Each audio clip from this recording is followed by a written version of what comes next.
जी अस्सलाम वालेकुम स्टूडेंट्स। इस डायग्राम में देखें, ये आपको पावर स्टेशन नज़र आ रहा है।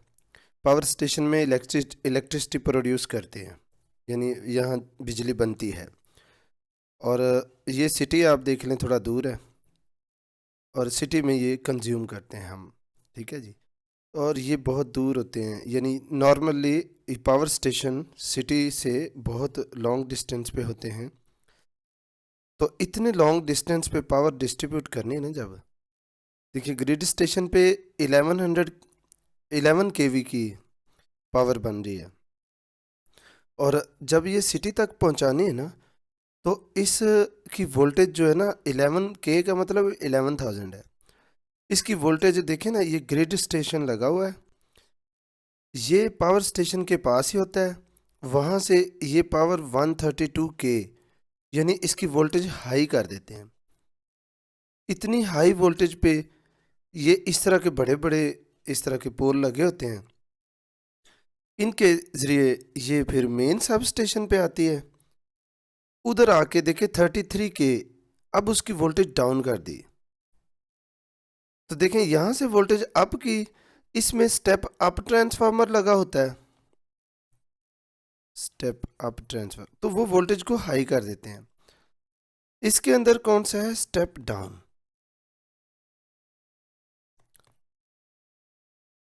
स्टेप डाउन ट्रांसफार्मर क्या करते हैं, वोल्टेज को डाउन कर देते हैं। उसके बाद फिर इंटरमीडिएट सब स्टेशन पे आते हैं।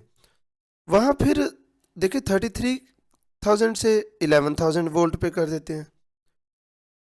यहाँ से फिर सिटी सब स्टेशन में आती है पावर, वहाँ सिर्फ 220 वोल्ट करते हैं। और ये कंज्यूमर्स इतनी वोल्टेज यूज़ करते हैं, यानी हमारे जितने भी डिवाइसेस हैं वो 220 पे चलते हैं। और इसके अलावा ये जो हैवी इंडस्ट्री है ना, और लाइट इंडस्ट्री, इंडस्ट्री के अंदर टू 20 से ज़्यादा यानी 400 वोल्ट पे चलने वाली भी मशीनरी होती है, तो उधर भी इसको स्टेप डाउन कर लिया जाता है। अच्छा, यहाँ देखें, आपने पावर का फार्मूला पहले पढ़ा हुआ है। पावर का मतलब फार्मूला होता है वोल्टेज मल्टीप्लाई करंट। तो इन दोनों के ऊपर डिपेंड करती है पावर। अब इतने लॉन्ग डिस्टेंस पे जब पावर जाती है ना, तो जब वायर के अंदर से करंट फ्लो होता है, तो वायर्स हीट अप होती हैं, तो वहाँ से हीट एनर्जी बाहर निकलती है, यानी आपकी पावर लूज हो जाती है, यानी पावर से हीट बनती है, तो यानी पावर लॉस हो गया आपका। और आपने पढ़ा भी हुआ है पीछे जूल्स लॉ में। जूल्स लॉ कहता है जी, हीट एनर्जी जो बनती है ना करंट से, उसका फार्मूला ये होता है I² R और T। तो यानी ये जो करंट है ना, जब वो वायर के अंदर से गुजरेगा, वायर की रेजिस्टेंस R हो, तो कुछ टाइम के लिए भी पास हो, तो उससे हीट निकलेगी। तो अब हम चाहते हैं कि हमारी पावर से हीट ना बने, यानी ये तो ज़ाया हो रही ना। तो इससे बचाने के लिए हीट ना आए, हीट कम करनी है, कम करने के लिए आपने क्या करना है, करंट को कम करना है। तो करंट कम कैसे होगा, देखें करंट, ये जो ट्रांसफार्मर है ना, ट्रांसफार्मर क्या करता है, वोल्टेज ज़्यादा करता है।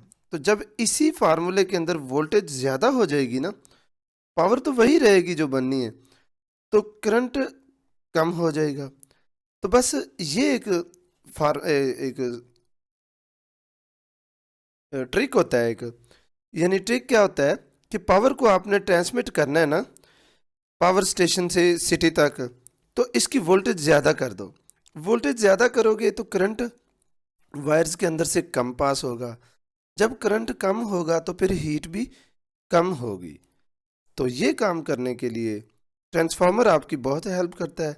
ये वोल्टेज को आप अप भी कर देता है, और जहां आपको ज़रूरत पड़े वोल्टेज कम करनी है, तो उधर ट्रांसफार्मर वोल्टेज को कम करता है।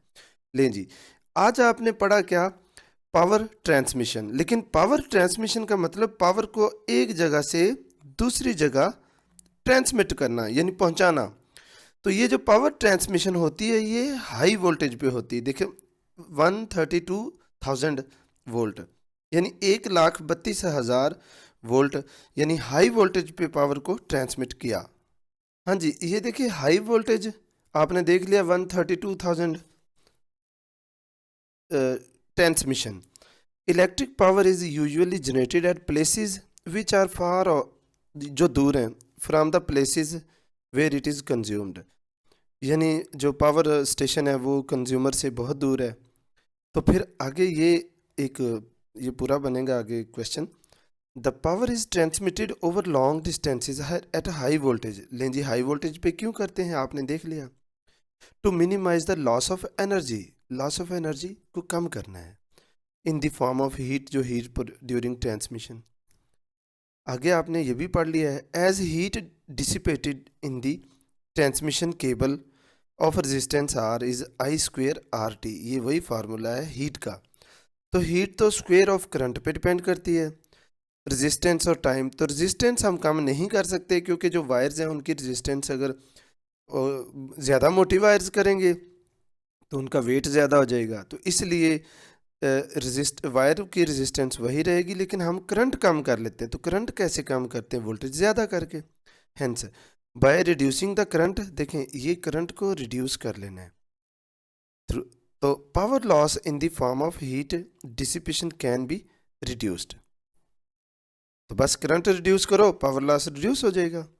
सो alternating voltage is stepped up at generating station, यानी पावर स्टेशन पे जो वोल्टेज बनती है ना, alternating voltage is step up कर देते हैं ताकि उससे करंट कम हो जाए। करंट कम होगा तो हीट कम होगी, हीट कम होगी तो लॉस ऑफ एनर्जी कम होगा।